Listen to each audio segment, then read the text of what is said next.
really have much to show. So being secretive made it appear that he had more than he really had. As Next burned through capital, Jobs faced a tough choice: abandon the computer or face bankruptcy. Jobs always loved the computer as art object. It was a big deal when they realized that very few people were buying their hardware, but it turned out that their software was just breathtaking. The decision?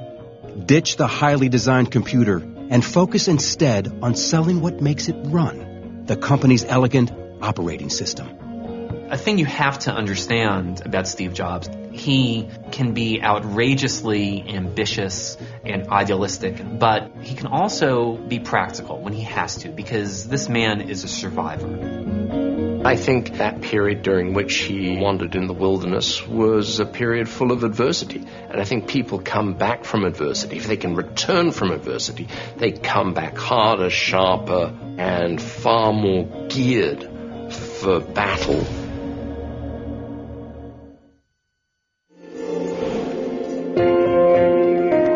In a 2005 commencement address at Stanford University, Steve Jobs revealed for the first time some personal details about his early life. My biological mother was a young, unwed graduate student, and she decided to put me up for adoption. She felt very strongly that I should be adopted by college graduates. My biological mother found out later that my mother had never graduated from college and that my father had never graduated from high school. She refused to sign the final adoption papers. She only relented a few months later when my parents promised that I would go to college. This was the start in my life. He was raised by parents who adopted him. They were blue-collar, salt-of-the-earth people. They were good parents, but they weren't intellectuals.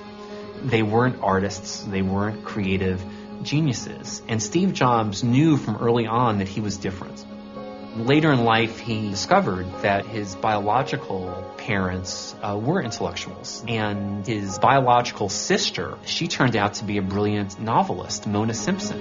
In 1991, at age 36, Jobs started his own family when he married Laureen Powell. They have 3 children in addition to his daughter from a previous relationship.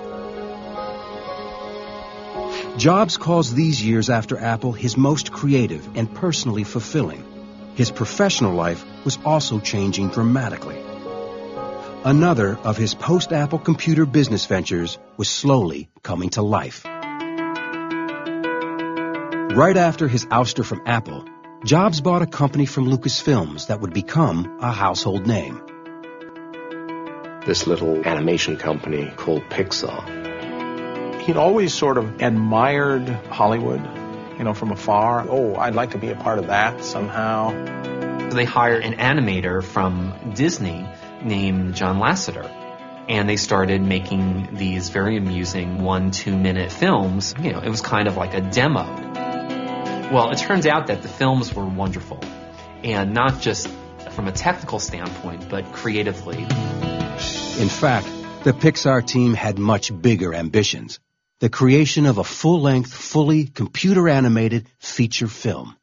Their technology was now powerful enough to make it a possibility, and Hollywood was interested. Pixar made a deal with Disney to work together to make Toy Story. I actually had made the deal with him at the time. This is a gutsy guy. He came into the movie business. His instincts were impeccable. Put his money up, his own personal money. He was on the line.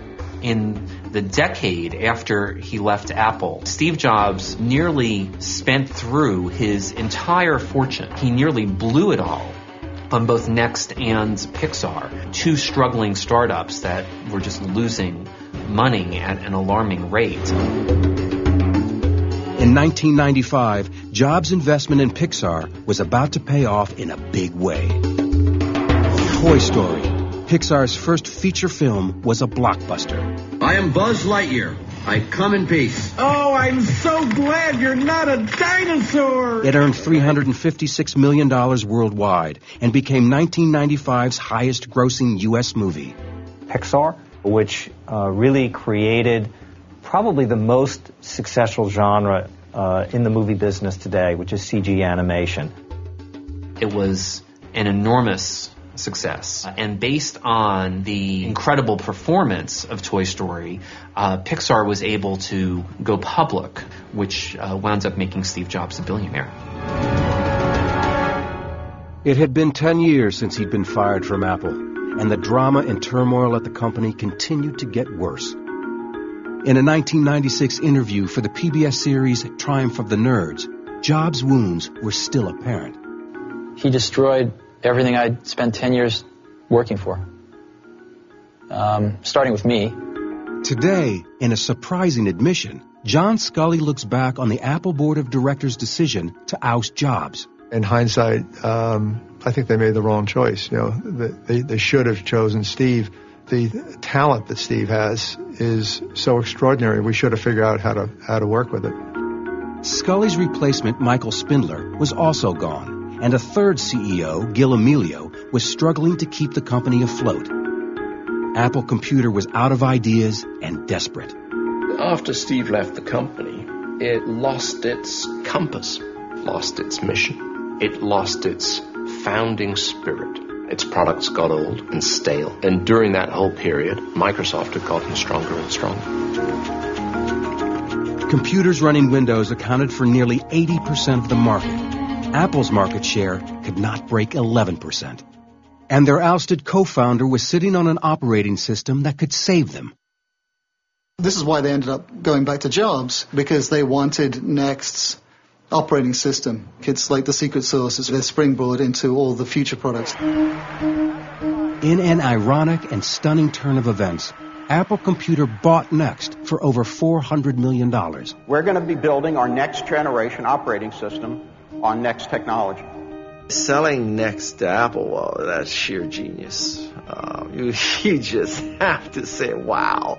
Gil was sort of a victim of the time, you know. The board made a change again. Steve Jobs returned to the company he helped create and became interim CEO. And so there began what I think is the greatest turnaround in the history of corporate America.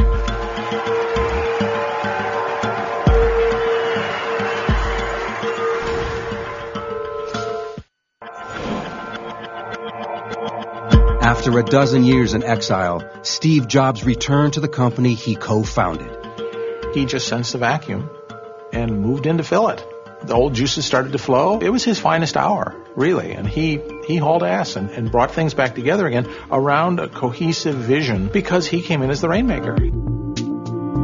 I don't think he for a moment deluded himself about the pickle that he inherited. We have old products, nobody's buying it, we've got declining market share, we don't have anything that's really exciting and interesting. Our cost structure is bloated. We're spending way too much money. We have a whole load of deadbeats inside of our company. The management isn't very good. He was really realistic. Jobs brought faith in his own vision, which meant simplifying and cutting Apple product lines. He called a big meeting in this big meeting room, and he says, you know what's wrong with this company? And everyone's too scared to answer. No one will say anything. And he goes, the products suck. They've got no sex in them. Steve's point was, why are we selling digital cameras and printers? We're not adding anything special. You can buy better digital cameras from Canon or from printers from Hewlett-Packard, so let's stop doing that. Let's just do the few things that we can do well. The comeback included a remarkable announcement. Bill Gates, who had long been considered Jobs' main rival, would invest in Apple Computer. Microsoft invested $150 million in Apple to help save the day. That must have been the low point for Apple. I happen to have a special guest with me today via satellite downlink. And if we could get him up on the stage right now.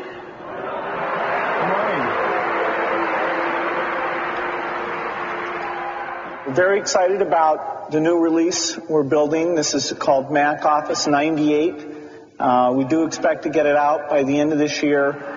For some of the truly faithful, you know, it was like Luke Skywalker going to the evil empire and doing a deal with Darth Vader. We've kept our marriage secret for over a decade now. In an unusual appearance in the Wall Street Journal's All Things Digital conference in 2007, Jobs and Gates' mutual respect was apparent. There were too many people at Apple and in the Apple ecosystem playing the game of, for Apple to win, Microsoft has to lose. And It was clear that